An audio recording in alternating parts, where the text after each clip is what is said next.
All right, it's 3 o'clock and we can start. So, hi everyone, very much welcome to our webinar of today. And we have a tremendously interesting and timely topic today concerning Europe being squeezed between the US and China. And we will be discussing how companies should prepare. And joining me today are Mikael Wigell from the Economic Security Forum and Mikaeli Langinvainio, our CEO and co-founder in Inclus. Just a couple of technicalities before we move on to the actual topic at hand. We will be recording this webinar, and the recording will be made available to everyone who's registered afterwards. And then, Miki, if you can move on to the next slide. All right, here we go. So my name is Irmeli Hirvensalo. I'm heading up marketing here at Inclus. And Mikael and Mikaeli will be talking about their sort of introducing themselves. But before we move into that, I'll also point out that we very much welcome all questions and comments, and you can lead them either through the chat or the Q&A section. We will be monitoring them, and we'll be chipping in with any questions or comments over the course of the presentation. So if you have anything in mind, please go ahead and ask questions.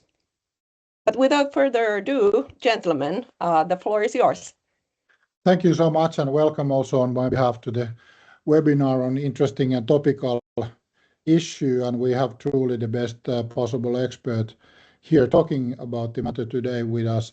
But before going to actual content, I'm always interested in people's backgrounds and the motivations of study and work, and what is the angle of talking about the topic. So, Mikael, could you tell a little bit about your background? It would be interesting to learn. Sure. Yeah. Thanks, Mikael, and thanks, Irmeli. Yeah, about my background. So my sort of career and work has always taken place very much in the stitches between economics and security, and also between research, policy making, and the corporate world. So in the 2000s, I was pursuing a PhD at the London School of Economics, and I was doing a lot of field work around the global south, and I noticed an accelerating Chinese presence there in infrastructure projects and in mining projects and so on and forth, investments around the global south, which led to quite an early interest in geoeconomics, really, which I then started pursuing more systematically when I was hired by the Finnish Institute of International Affairs back in 2012. So I then worked for a number of years as research director there, and with a particular ambition to develop geoeconomic analytics, and I had a few stints in between at the universities of Cambridge and Oxford, where I also did a lot of research on hybrid threats and hybrid threat analytics, and also more traditional geopolitical phenomena. So and over time, as these my sort of research topics and work started to become very topical in a broader sense, it then also led me deeper into advisory work, both for international organizations and companies, and what became very clear to me was that especially companies were being pulled into geopolitical and geoeconomic competition, often without sort of the concepts and the tools to make sense of it. So that's really why I founded the Economic Security Forum with a few partners, and we're really a geoeconomics advisory and analytics platform, and helping decision makers, both in government and in companies, to understand how business, economics, security thinking intersect very much in our current era, and how power politics and economic interdependence interact, and how to prepare for that in a structured way. So my approach is very much about developing the analytics and tools for companies and businesses to navigate this changing international landscape, and to how to up their preparedness and devise their strategies, and in a way sort of translating complex geopolitical dynamics and turning them into something that is perhaps more actionable for strategy and risk management and for decision making. Nice. So as a segue to the topic of today, the World Economic Forum's current, the new fresh out of the oven risk report states that the geoeconomic confrontation is by far the biggest risk globally right now. It's a term that's now popping up to everybody's table, but not necessarily understanding the content or the definition. What is geoeconomics as a field? How would you define it? Yeah, so geoeconomics is really about how economic tools and how economic instruments, economic policies is used to pursue strategic and political objectives. So instead of relying primarily on military force, states increasingly use trade, technology, finance, regulation, subsidies, and control over critical inputs to try to shape the behavior of other countries and companies. So what makes geoeconomics different from traditional geopolitics is that it works through markets and economic interdependence. So we can think of Donald Trump either trying to annex Greenland by military force, that would be traditional geopolitics. Whereas if he puts economic pressure on Denmark and Europe, for instance, by conditioning access to markets, to technologies, capital, key ecosystems, in order to get Greenland or some kind of deal over Greenland. So that's geoeconomics. That's using economic means instead of military means to drive your strategic objectives. So, and for companies, this really means that economic relationships are no longer neutral terrain. So supply chains, market access, technology partnerships are increasingly used as channels of pressure, not just sources of efficiency. So when we talk about geoeconomics, we're really talking about how power now operates through the economy and what that means for strategic decision making, both for governments and companies. Great, good answer. So you put together a scenario framework describing the Europe squeezed in the middle on the top right corner there. How did you come up with this framework, and could you give us some sort of briefing on these axes and scenarios what you have here? Yeah, so what I thought of we would do here is really to think about how the operating environment for European companies is changing and what it means in practice when the United States and China both start using geoeconomic power deliberately to pressure and squeeze Europe. So economically, regulatory, and technologically to constrain Europe, and what that means from a business perspective. So from a business perspective, this shows up very concretely in access to technology, in access to critical inputs, such as raw materials, in access to markets, in compliance requirements, in data, finance, standards, and so on and so forth. And as we've seen over the past year, since the start of the Trump administration, this pressure environment has intensified. So what we're seeing is a much harder transactional approach to geoeconomics, in which the United States is not shying away from applying a very sort of hard economic pressure also on allies, including Europe, when that serves US geoeconomic aims. So the core logic of this is quite simple. Access to the US market, access to US technology, to US finance, to US-led ecosystem is increasingly conditional. So conditional on compliance with US rules, alignment with US strategic objectives, and the management of China exposure. And this logic does not only apply to European governments, right? European companies are increasingly directly exposed to US pressure as well, as we've seen with companies such as Nexperia or ASML and the likes, which have been talked about a lot in the media.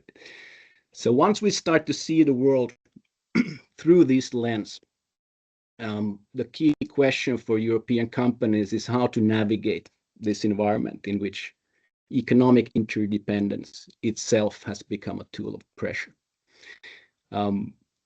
A tool of pressure for the United States and China, and on which Europe then and its companies are heavily dependent. So the logic behind this scenario, I'll walk you through it a bit here. So to understand the scenario, it's useful sort of to perhaps pause briefly and see what actually has changed in the past year. So since early 2025, we've seen a US administration using heavy geoeconomic pressure, not only towards adversaries, but also towards allies. So economic access is no longer treated as a sort of a shared public good among partners, but it's treated as leverage that can be adjusted to shape Europe's behavior. And this is important because it means Europe is no longer approached by the United States primarily as a political ally.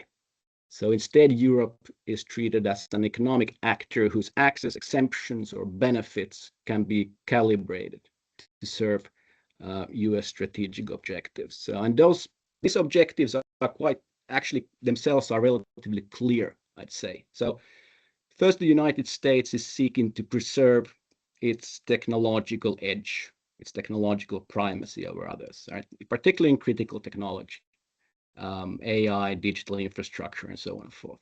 Second, the US aim is to retain control over key choke points in global economic networks, including in technology standards, in financial infrastructure, data ecosystems, and critical inputs. And third, US seeks to force alignment from partners in order to amplify US leverage vis-a-vis China and to prevent sort of the emergence of gray zones where countries or companies can hedge by keeping deep economic ties with both the US and China while avoiding to choosing between them. So US now tries to force countries and companies to make that choice, to choose US instead of China, right? So what companies can expect, and what many are already experiencing, is a gradual tightening of the conditions under which they are allowed to operate. So alignment is no longer something that is declared politically, it's something that is tested. US tests this alignment continuously through access to markets, to technology, to finance, to ecosystems. And once that logic is in place, it's of course, it doesn't stop with the United States, because any actor with control over critical inputs, markets, or infrastructure can begin to use similar tools, which then brings China directly into the picture, given its central role in the number of strategically important value chains. So now, before moving into the scenario itself, let me just give you a brief illustration of what this transactional logic actually looks like from a company's point of view. So imagine a European industrial technology company with a strong presence in the US market. It relies on US origin software and components. that are critical to its products, but it also has customers in China. So nothing illegal happens, no sanctions are announced, there's no public confrontation. So instead, the company is informed that access to a critical software update will be delayed until it can demonstrate compliance with updated US export control interpretations, including greater transparency over how its products and services are used in China. So formally, this is framed as a technical compliance issue, but from the company's perspective, the message is very clear. Access will no longer be automatic, and while alignment with the US posture is not demanded sort of explicitly, it's tested through access. And this is the sort of pressure environment that we can assume that companies may increasingly or will increasingly start to feel. There need not be any single sort of moment of rupture, but instead, economic interdependence itself becomes a channel through which pressure is applied. So with that in mind, here now, let us turn to the first stage of this scenario itself. So the first stage of this scenario is one in which the United States starts to ramp up geoeconomic pressure on Europe in a more systematic and deliberate way. And it doesn't take any form of a single dramatic decision or a public break with Europe or anything like that, although that's a possibility as well, say over the question of Greenland, for instance. But okay, what I sort of called here transatlantic friction, this is where the US starts to ramp up geoeconomic pressure on Europe selectively through a combination of policy instruments that directly affect how European companies will operate or can operate.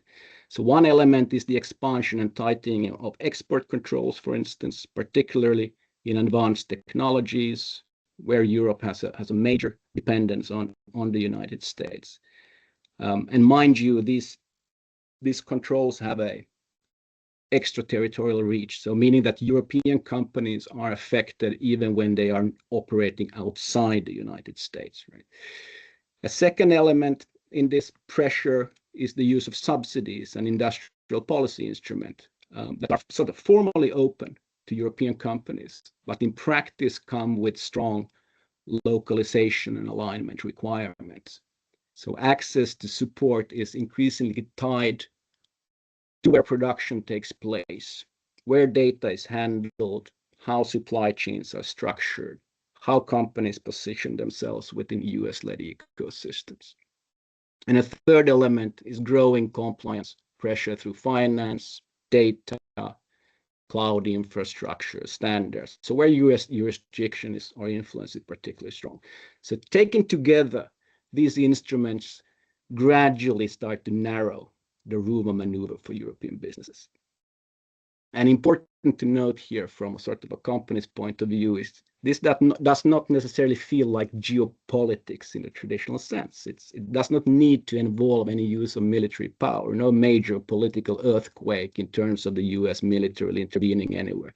Instead, this is sort of creeping geoeconomic pressure, but that nevertheless end up completely changing the operating environment for businesses, in that it is becoming more conditional, more demanding, less predictable. So strategies that were viable a few years ago, such as trying to maintain parallel exposure to the US and Chinese markets without explicit alignment, that strategy becomes much more difficult to sustain. And once alignment starts to be assessed in this way, the pressure is no longer sort of abstract. It becomes very embedded into day-to-day operational decisions about sourcing, about production, data partnership, market presence, etc. So we can consider a European technology manufacturer with strong presence in the US market. The company obviously wants to benefit from US subsidy schemes that are sort of designed to accelerate domestic production and strengthen critical supply chains. So formally, the program is open, it's rules-based. There's no explicit demand to cut ties with Europe or with China. But in order to qualify for a European company for these subsidies, the company is required to localize key parts of its production in the US. It's required to restructure its upstream sourcing, and it's required to ensure that data and certain technological capabilities remain within US approved ecosystem. So existing sort of European supply chain, which may previously have been an asset, now becomes a complication. And declining the subsidies is, of course, technically possible, but doing so would mean accepting a significant competitive disadvantage in the US market. So from the company's perspective, this is a choice between adapting its entire operating model or slowly losing access to growth, to scale, to competitiveness. And that's how sort of geoeconomic pressure is applied in practice. And once that logic is in place on the US side, it does not necessarily remain one-sided. It invites a response from China as well. So then we're coming into what I here named China risk escalation, because from Beijing's perspective, the tightening of US pressure on Europe is not a bilateral issue between Washington and Brussels. It's part of a broader effort to consolidate US-led economic bloc and to limit China's room for maneuver in key technologies and markets and supply chains. So this invites a response from China when US starts to comport itself like that. China will have to react to that. And also here, China's geoeconomic objectives are relatively clear, I'd say. First, to reduce its own strategic dependence on Western-controlled technologies and infrastructures. China wants to improve its self-sufficiency. Second, to retain and where possible expand its geoeconomic leverage over critical inputs, raw materials, for instance, critical minerals, and processing stages that remain under Chinese control. And third, to discourage European companies and governments from fully aligning with US-led geoeconomic containment strategies. And importantly, China does not need to symmetrically respond to US pressure. It does not need to use sweeping sanctions or any dramatic announcements or blanket trade restrictions. Instead, Chinese geoeconomic pressure is typically applied in a very selective and sort of often quite opaque manner. It includes tighter export controls on specific materials or components. Think of critical minerals, special chemicals controlled by China, upstream inputs used in pharmaceutical and life science production. We can think of expanded licensing and documentation requirements, different sorts of regulatory scrutiny on foreign companies on the Chinese markets, different preferential treatments for domestic or politically trusted partners. So viewed from the outside, each of these sort of individual measures may appear quite technical, administrative, even commercially justified. But from the perspective of a European company, the cumulative effect is a growing sense of uncertainty around market access, around reliability, and continuity to critical inputs that the European companies need. And what makes this form of pressure particularly effective is that it does not need to fully block any critical economic flows. It only needs to introduce friction, delay, unpredictability, and while doing so, it raises costs. So it complicates planning, and it weakens the competitive position of businesses that are already under pressure from US side alignment requirements. So at this stage, especially if there's a sequence there, with US geoeconomic pressure inviting a response from China to also ramp up its own geoeconomic pressure, European companies will find themselves exposed simultaneously in two directions, squeezed in the middle, a very, very difficult terrain to navigate. And again, we can consider a European advanced manufacturing company that relies on some specialized component processed in China. There's no public export ban, no announcement of retaliation. Instead, export licensing procedures begin to slow down.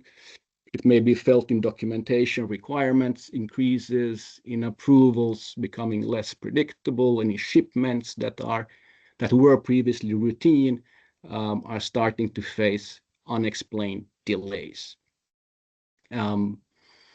So as with US pressure, here again, from a sort of a legal perspective, nothing has changed dramatically, but from an operational perspective, reliability has sort of disappeared. Production planning becomes more difficult, inventories need to be increased, customer commitments become harder to guarantee.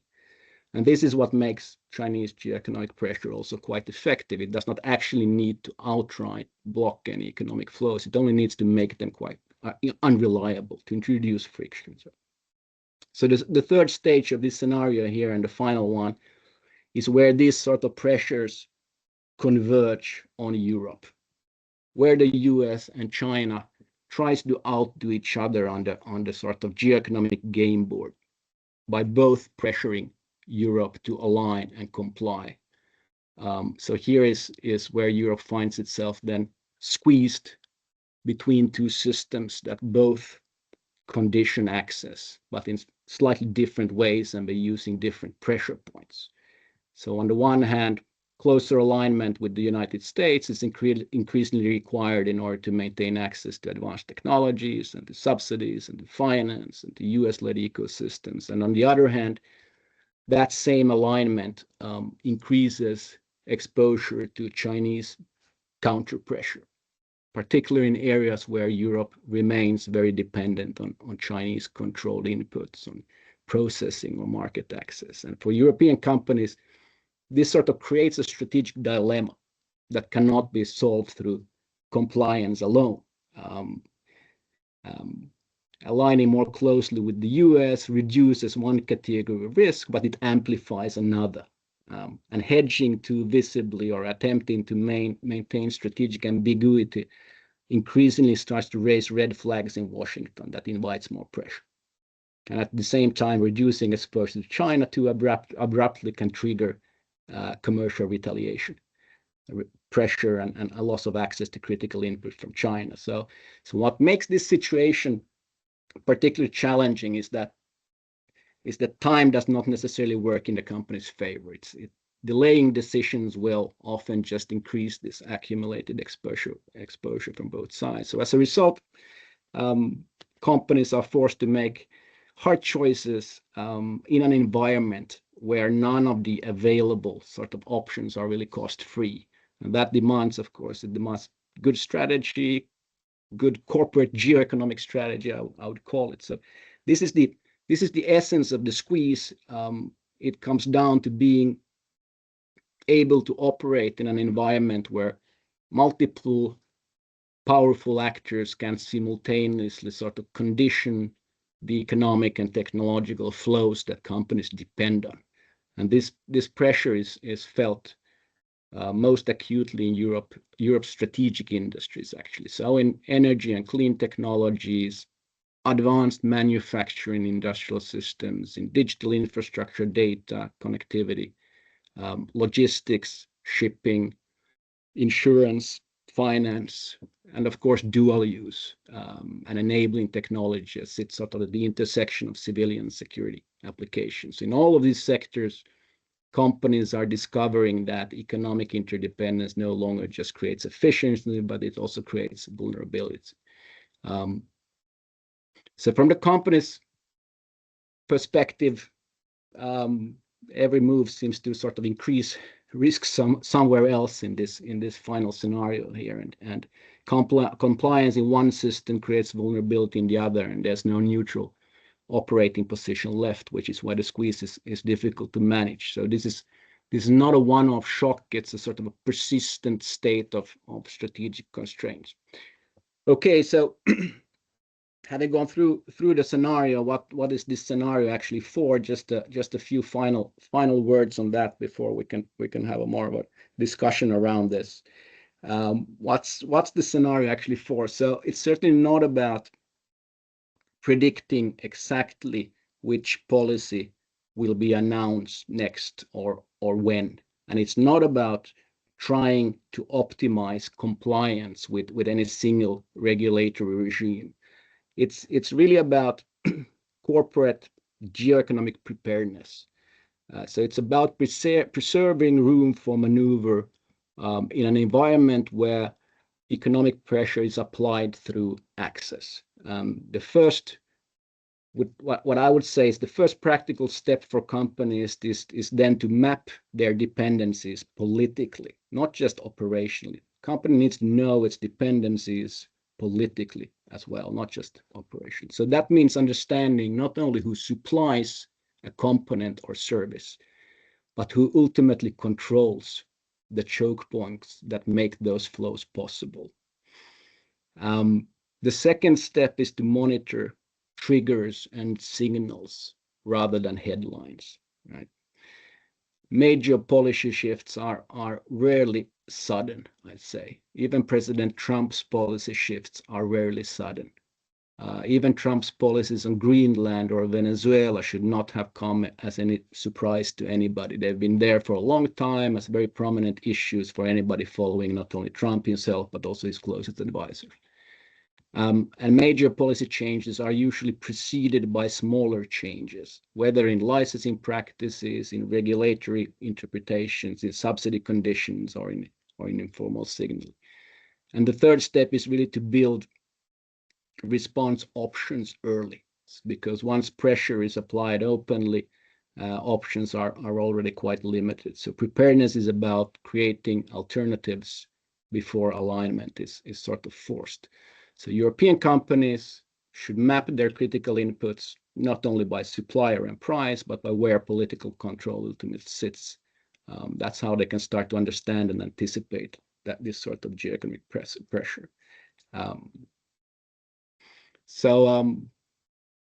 Companies that will do best in this sort of environment will not necessarily be the most efficient in a narrow sense. It will be the companies that understand where geoeconomic power intersects with their critical flows, and those that can act before that power is exercised against them. So the scenarios like this are not about prediction. They are really about avoiding surprise and stress testing company operations and strategy. And with that, I'll hand over to Mikaeli to direct the discussion a bit. Thanks. Sure, great briefing, and makes you think a lot and multiple questions, which couple only can be posed now. But if we look at the quadrant matrix here, the transatlantic friction, sort of like you rightly observed, is a set of different nuanced and even sophisticated measures that are not necessarily even de facto illegal. But as we've been seeing, the Trump policies might not be a surprise in the bigger sense, but they come suddenly with his whims. And you could call that the transatlantic friction has become almost a rift already. We look at the situation around Davos and Greenland just now with the tariff threats and counter threats, and it seems that it can go quite radical quite quickly as well. And at the same time, it's interesting to hear. It would be interesting to hear how has China now reacted, because of course now EU and Canada and the West is looking also whether China will open up and alleviate certain political positions in order to become the next US, and that's of course what the US doesn't want, and so on. But could also in what sense you laid out the different sort of geoeconomic objectives of US and China, but of course there's the geopolitical objectives as well, and in some sense they might be thinking to divide the world, where their objectives might intersect in a sense that they would like to work together to squeeze Europe instead of, acting as rivals. So what sort of logics should we follow here? Are they competing, or are they working in some cases together? and is it dependent on the sort of geopolitics as well? Yeah, so this is primarily a geoeconomic scenario which is drawn up here. So pressure applied through markets and technology and finance and inputs, but it also absolutely has a political military shadow, so a traditional geopolitical shadow. This of course as well. The point is that in today's environment, sort of military and economic instruments, they can often reinforce each other. Major security developments, they raise threat perceptions, and that accelerates economic controls as well. The importance of controlling then certain technologies that are coupled with military dynamics, of course. So that is then done through export restrictions and through investment screening mechanisms and sanctions and alliance conditionality. So I would not frame it as sort of we have this sort of Greenland question here. We have the Taiwan hotspot here as well, a possible Greenland and Taiwan hotspots. But I wouldn't frame them as sort of baselines of this scenario. Those are extreme sort of escalatory pathways. Very possible, of course, but this sort of brief scenario is more about what happens sort of below the threshold of kinetic conflict, of that sort of hard military conflict. So coercion, alignment, sort of pressure through access and licensing and dependencies, which is precisely why it's so relevant for companies already, because it's happening already in many ways, right? It's there already. It's starting to be it's starting to ramp up.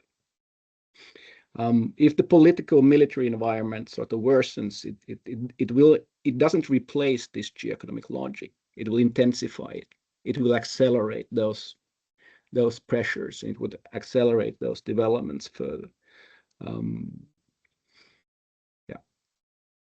Yeah, great answer. But on the point of U.S. and Russia, China and U.S. working together against Europe, what would be the scenario where that would happen? Yeah, I mean, there is of course all this talk about Trump seeking a sphere of interest for himself, which would mean that he would leave a sphere of interest perhaps to China at the same time, and that they would sort of have an underlying understanding that, okay, we control the Western Hemisphere here, the United States, and China will control its region there, and that for both. And that this will be beneficial for them both, and they can actually go about de-escalating their internal relations and start working together. And they have, of course, extremely powerful economies as well, and they can even make a deal that, okay, let's pressure Europe together here, and you get that and we get here, sort of an economic Ribbentrop-Molotov deal or something like that, the Yalta deal.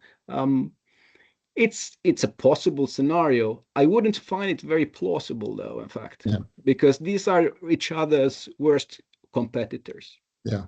So I think we're pretty far from that sort of deal actually between China and US. US feels threatened by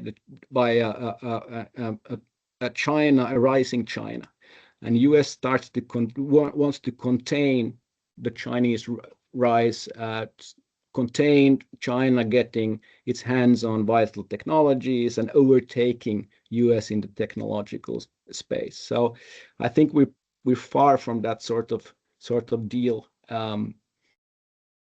in any case.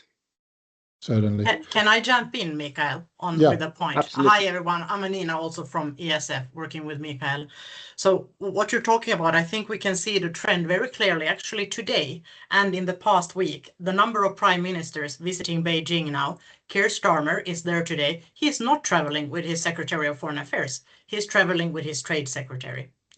And this is a clear sign that it's all about trade, and the EU is now trying to diversify its trade relations, basically, which is an outcome of what you just spoke about, Mikael. Yeah, and if that would be the case, that okay, the EU and China starts to do more cooperation in the economic sphere, that would probably invite even more pressure from the US. US wants to pressure Europe to comply with US rules and standards and export controls and other policy instruments. So it will be interesting to see just how far European leaders are prepared now to travel to Beijing, and how and whether that would lead to increasing geoeconomic pressure from the US, and whether they, after that pressure is ramped up, will continue traveling to Beijing. This is the sort of the moving parts here, because there are action and counteraction. Sure, and it feels like that EU and also Canada is following or perhaps leading on some aspects of the trade to do deals with Mercosur and India, so they're trying to slip from the squeeze. Yeah. Do you think that will escalate the transatlantic friction or China escalation, or will it be such a strong sort of statement that you might lose the European trade if you act too aggressively? How do you see that playing out? First of all, I think it's very logical and rational, and that's what EU should be doing. Find partners outside China and the United States, and I think it's very clear that those trade agreements and negotiations have been going on forever with Mercosur and forever with India. Now those agreements are coming into place, and that's very telling.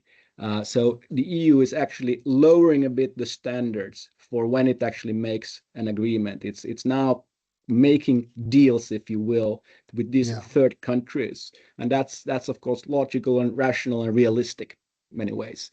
Now, how that then affects actually Europe's relations with either China or US, of course the US and China, they will be monitoring this very, very clearly, and they have their own interests in working with Mercosur, with India, with Indonesia, with South Africa, and all of the countries there. So it's this Dondrone doctrine, right? That Donald Trump wants to control the Western Hemisphere.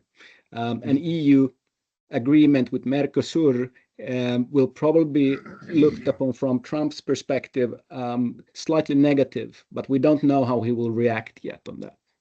Yeah. One thing that many companies are asking us, how to contextualize these sort of geoeconomic, geopolitical scenarios to their corporate strategy and planning and business continuity. And we've been working on this together for a longer time. You providing these scenarios, the briefing, the geopolitical update, the geoeconomic update, the sort of credible narrative and course of action to the sort of chain of events leading to these scenarios. And then we've used Inclus as a platform for the companies themselves then to think about the implications to the economy or their industry, also then the closer impacts to their company. So I could also share now some models that we also been using together and are using together to firstly analyze the scenarios, but secondly analyze the impacts of the scenarios to individual companies. So if I share the screen just a moment from my browser, I can show you some models, and certainly these are models that we often then develop together with our clients as well. So there's not necessarily always one size fits for all solutions, but pretty much the methodologies that we use are the same. First of all, like you mentioned, it's very hard to predict the sort of probability of the scenario, and you should of course describe the end state of the scenario in order to be able to sort of provide indicators of that scenario realizing. And like you mentioned, there's so many different weak signals and trigger events and sudden sort of almost imaginary events that it's hard to detect all the indicators. But what we sometimes do is that we also look at what are the indicators, some of the indicators of this scenario moving forward on the evidence that we can find now, and what would be the impact of that scenario. And what we can then do is also we can sort of overlay or sort of map the scenarios on top of other scenarios as well, so that we get an idea that if these scenarios start to sort of interact with the US internal politics unraveling like it is actually at a worrying pace with the politically motivated violence in the country, and Trump's second term is very much uncertain in the next 3 years whether he will do a peaceful transfer of power. What would happen before that, how it will affect then the stance towards the world, to the region, and then to geoeconomics. And then, of course, we have the Russia, NATO borderline war already, many indicators stating to the direction that the escalation is worsening between NATO and Russia. And how does these then interact? Like you mentioned, we can keep in the grain zone, but at the end of the day, geopolitics will amplify geoeconomics, and geoeconomics are used probably to get to the same objectives than geopolitics, but with more nuanced and sophisticated ways. So in a sense, we would hope for geoeconomics to rule rather than geopolitics to rule. And at the end of the day, if these scenarios sort of eventuate together, they can have a sudden effect of actually realizing partially at the same time. So understanding the sort of course of action, this is just one way to illustrate how these scenarios can be monitored, assessed, the sort of probability. But then we go to the actual impacts, and this is not what the individual companies should be necessarily doing. It's sort of you, the experts, who can bring in the data. But if we look at the traditional approach to risk management, it's very much so that it's hard for enterprise risk management to actually see around the corner, because you don't take into account drastic scenarios or even too nuanced scenarios. You're always assuming the current course of action with some sensitivity analysis on trade and so on. But the assessments are often based on the assumptions of today. And if these, for example, squares would be risks of a European manufacturing company having presence in US, for example, having markets in China, for example, how would this euro squeezed in the middle scenario amplify those risks? We have done a model where we can then see, based on the AI assumptions, on which risks would be amplified: digital transformation, failure to meet strategic objectives, global expansion, of course, would be hampered, supply chain disruptions, and so on. So we can't work with the current risk list. We have to assume different scenarios on it. So this is one way to look at these scenarios. Then what we've been developing also together with you is how to contextualize the scenarios to your company. So first, think about or look at the scenario description, talk about it, think about the wider sort of implications of the scenario to the world economy, Europe, your industry, before going to the actual impacts for your company. But then you definitely want to do that as well. And firstly, you should be looking at what is the scenario credible? What are the recent developments? Perhaps you might want to assess that based on the available evidence. But then what is the impact on your strategy of these different scenarios, and why you should perhaps review and revise your strategy if these scenarios become more credible or probable? What is the impact on production, value chains, and markets on the high level, so that you get an idea on the impacts of these scenarios on a higher level first, on the C-suite level, so that you can have a discussion: are we prepared for these scenarios in the big picture? And how would we sort of rate these scenarios in terms of these key criteria, for example? And of course, from the comments and the discussion, then you do a roadmap on a more strategic level, or conclusions on the strategic decisions you need to take if these scenarios unravel. But that's not enough for sort of necessarily more concrete preparedness. And what you've done at the ESF, you laid out a set of sort of flow categories that companies should look at: the critical physical inputs, advanced technology and equipment, software, digital infrastructure, data and flows, data flows, capital and financing, insurance, logistics, shipping, market access. And there we can also then compile evidence and possible impacts and implications to your industry before you do the assessment. But then, of course, we can assume that the scenario would happen. What would be then the likelihood of a disruption on a particular flow? What would be the business impact if you have a possibility to adapt and find substitutions for these flows, if there's a regulatory ambiguity on these things, and what is the level of preparedness? So from this framework, we can already get a very comprehensive understanding how these scenarios would affect your critical flows. And from here, we can see which sort of flows would be most in danger. And certainly then we want to understand the different scenarios, but then the overall impacts of these different flows in different scenarios, where we can then, of course, dive in deeper into particular sort of category and see them by likelihood, for example. And everything should then flow into an action plan where you start thinking about what are the preparedness and substitutions that you need to put in place in order to address these scenarios. And they can be then we can even use AI to sort of think about some actions based on data or generative AI, and then assign tasks to prepare for these issues, perhaps already in sort of precautionary measure, or then just to create an action plan if this scenario realizes. But you might see that only a fraction of the scenario and a fraction of the flows will be disrupted. Therefore, you need to have a plan in place for those flows that you see threatened in your company.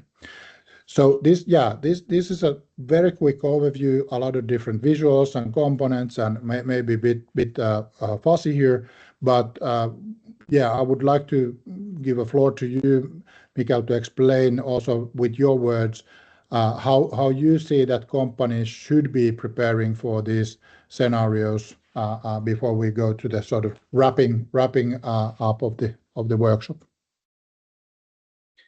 Well, I think we're short on time here, but we want to perhaps engage with some questions and comments as well. But I think scenario workshops is of course one way to stress test company strategy and company operations in different ways, and that's something that we of course provide and that we do together with you guys at Inclus.